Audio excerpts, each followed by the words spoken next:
Ano daw? Ikaw ang gusto magbasa eh. May say. Muntik maging kami, short but sweet. Hello po, Direct RA, Papi Ramon, Bayo June, at DJ Angel. Pa-request po na kung pwede si Papi Ramon na magbasa ng kwentong nakaharot na pag-ibig. Naku, mukhang ikaw yata. Naku, baka tungkol sa akin ito. Nakakatakot to. Pasabog to ah. Ang storya po ay naganap noong 2010. Ako po ay si Golteb. Betlog. Ibig sabihin niya, Golteb. Ako si Golteb. At yun naman si MM. Pareho po kaming team leader sa BPO company.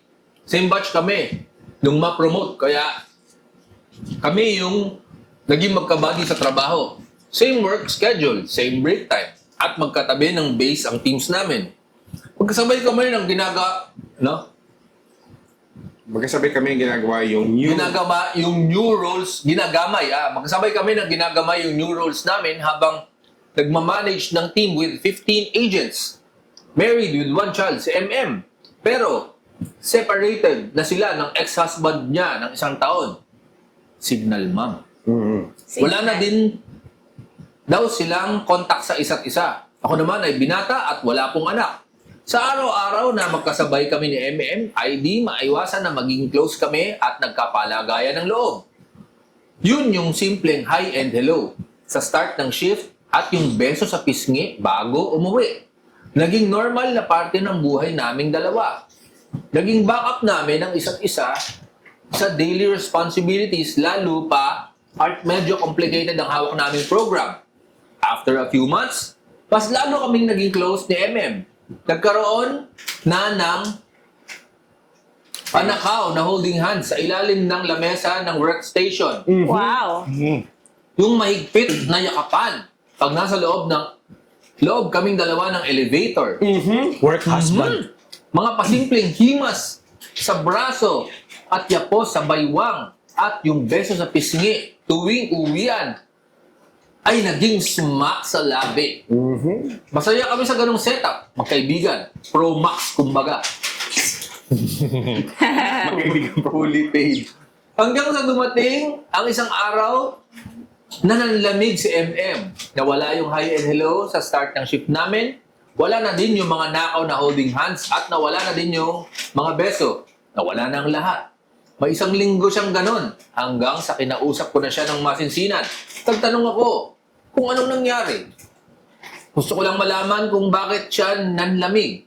Ang sagot niya, ayoko na. At baka magalit pa ang girlfriend mo sa akin. Yun nga. Shooting shota yan. Parang shooting shota. Nalaman. Nagulat ako sa sinabi niya. Hindi ko inaasahan na malalaman niya na may girlfriend ako. Yun yun. pala yun, no? Hindi kasi namin siya ka-opisina at never ko din tong nabanggit sa kanya. Sinabi ni MM na nalaman daw niya yung tungkol sa girlfriend ko dahil sinabi ni Ernest. Si Ernest, yung dati kong ka-team na abangers kay MM. Siniraan ka ni Ernest. Huli ka! Buti nga sa'yo. Salamat ba ni Ernest yun? Sabi lang man siya totoo. Sa ngayon, wala na po akong contact kina MM at Ernest. Nag-resign na din sila sa opisina habang ako ay doon pa rin pumapasok. Muntik maging kami kung single lang ako. Hayop. Hayop. Katulad to ng kwento nung una, no? Yung BPO din, tapos Nayosi-yosi sila. Ay, may mahabang ano. ito mas maiksing, mas maiksing version to. Pero kasalanan mo yan. Ano ba May yung baggage siya eh. Di ba, may parang sinasabi ka dati na may mga technique yung mga may asawa na kaya may girlfriend na. Hindi! Hindi ko sinasabing ikaw Hindi ko sinasabing ikaw. Hindi, ang sinasabi ko dyan, Minsan sinasabi mo, ako okay lang okay lang din ba sa'yo? May sinabi kang ganun sa akin na hindi ikaw ayaw mo sa'yo, ganyan lang. Hindi, kasi yan, Okay hindi lang sa naman akin, malinaw kung nagligawan sila eh. So parang hindi niya rin sinabi na may girlfriend siya, parang naglalandian lang, di ba? Pero, Hinawakan yung kamay sa ilalim ng mesa. oo. Pero Paasa. yung nga yung kilala ko gumanon. Okay lang sa akin okay lang din ba sa'yo? Hindi ikaw! Kinrento mo lang. Di ba? Ilang beses mong sinakwento yun eh. So, basta So, mutual. next letter tayo? Basta may Dapat yun ang mutual, nagbasa eh. may mutual Oo. consent. Parehas kayong adult. Na parang dapat parehas na okay lang sa inyo na ganyan. Mas okay pa nga yung kinukwento mo kasi nagpapaalam. At least not, okay, lesser evil. Kasi at least nagsabi na totoo. Oo. At least isa lang yung sinisunungalingan mo instead of dalawa. Tama. Actually, magandang point yan. Oh, sa isa ka Pero lang hindi ako sinungaling. linawin natin yan, hindi ako yan ha. Hindi nga ikaw. Kinukwento mo lang. Kumbaga, si Satanas, pag nandun ka sa libro niya, dalawang sinungaling mo. Ngayon, pag binasa niya, June, isa lang. Isa lang. Isa So, lang yung, yung sinungaling mo, yung misis mo lang. so, yung impierno points Yung niya. Naku, huwag mo gawing reels na hindi ako Yung temperature mo, instead of 1,000 Oo. degrees, 900 Pero kasi hindi 900. malinaw kung nagligawan sila. Hindi malinaw eh. Parang... Nagsulat nga siya eh. Ibig sabihin, Oo. may ligawang nangyari. Parang Kinilig nag-ano na sila siya eh. eh. Naglandian lang sila eh. Pakilinaw nga uli yung kwento mo. Paano Hindi ko na maalala kasi. ipapaalala, Hindi ko na maalala yan. paano ipapaalam, Hindi ko na maalala. hihingi ng permiso halos. Hindi ko na... Huwag na! Ay, yari tayo dyan. Hindi nga ikaw. Ilang beses ko na So, ano masasabi mo dyan na Rec D? ba maging sila? Hindi. Hindi, kasi Pwedeng maging oo, tabi. pero may deception na nangyari. Oo. So, Ah. tingin ko, di rin siguro. It's Hindi ba kasama ang deception? Kasama siguro, pero may level siguro dyan. Kasi kahit tayo, pansin mo ba yung wording niya? Hindi, okay lang. Yung wording niya na single siya, nabanggit niya na single siya. Sinabi niya?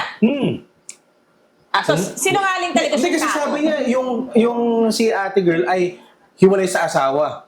Siya naman single. So kahit doon sa pag-frame niya ng sulat, diniceive niya muna tayo. Sinabi niya wala siyang nota, then saka siya ni-discover.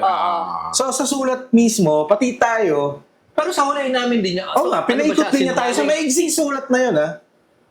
Na So, chick boy siya. Pero sa napaikot din dulo, tayo. nung sinabi na niya ang totoo, siya Yan. ba ay... Sabi ni Chris Cuervo na sinungaling? naman, bilang nagtrabaho sa BPO, napaka-common po yan. So sabi ni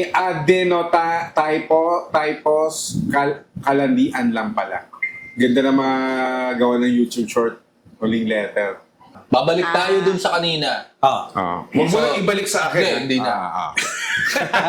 Hindi niya sinabi na meron siyang jowa. So kasinungalingan yon, narekta. Tama. Pero halimbawa,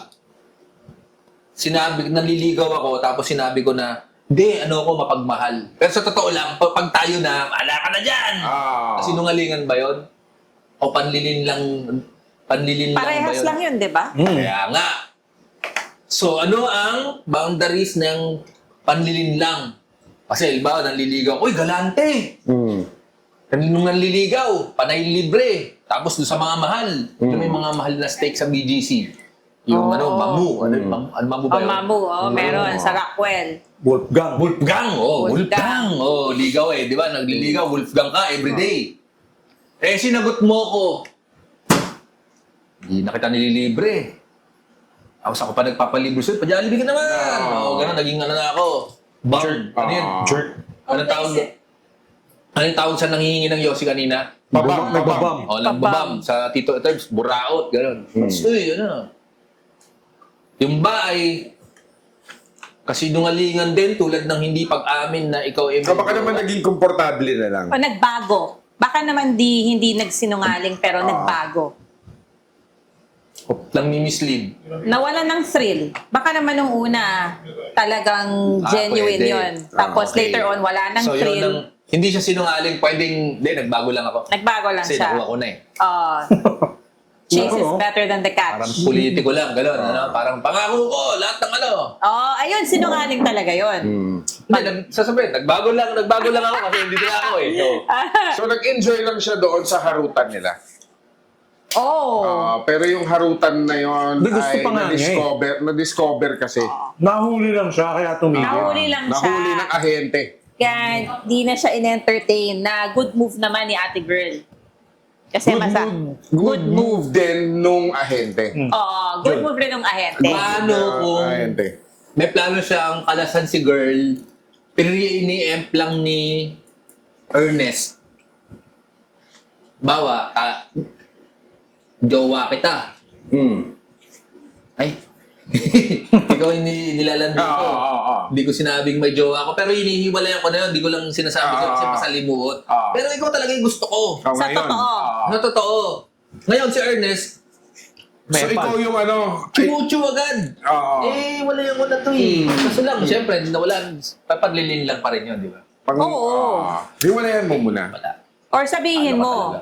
Sabihin mo Anong nga. tawag doon sa ganun?